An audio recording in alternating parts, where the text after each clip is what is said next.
திருநள்ளாறில் உள்ள உலகப் பிரசித்தி பெற்ற ஸ்ரீ சனீஸ்வர பகவான் ஆலய யானை வெயிலின் தாக்கத்தை தவிர்க்க சரஸ்வதி தீர்த்தக் குளத்தில் குளித்து குதூகலம் அடைகிறது.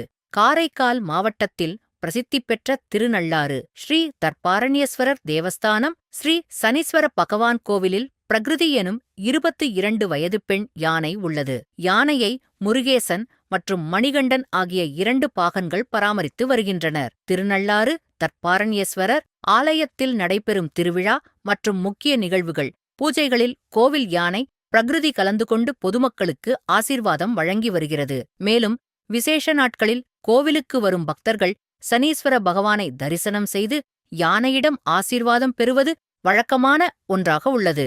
பிரகிருதி யானையை தினமும் காலை மற்றும் மாலை இருவேளை கோவிலின் சரஸ்வதி தீர்த்த குளத்தில் குளிக்க வைக்கப்பட்டு வருகிறது. தற்போது காரைக்கால் மாவட்டத்தில் கோடை வெப்பம் காரணமாக சுட்டெரிக்கும் வெயில் அதிகரித்து வருகிறது. வெயிலில் தாக்கத்தை தணிப்பதற்காக தீர்த்த குளத்தில் மதியம் வேளையில் கூடுதலாக சில மணி நேரம் பிரகிருதி யானையை குளத்தில் குளிப்பதற்கு கோவில் நிர்வாகம் சார்பில் ஏற்பாடு செய்யப்பட்டுள்ளது. இதனால் மகிழ்ச்சி அடைந்துள்ள பிரகிருதி யானையை சுமார் 1.5 மணி நேரத்திற்கு மேலாக குளத்தை விட்டு வெளியேறாமல் ஆனந்தமாக குளித்து குதூகலம் அடைகிறது.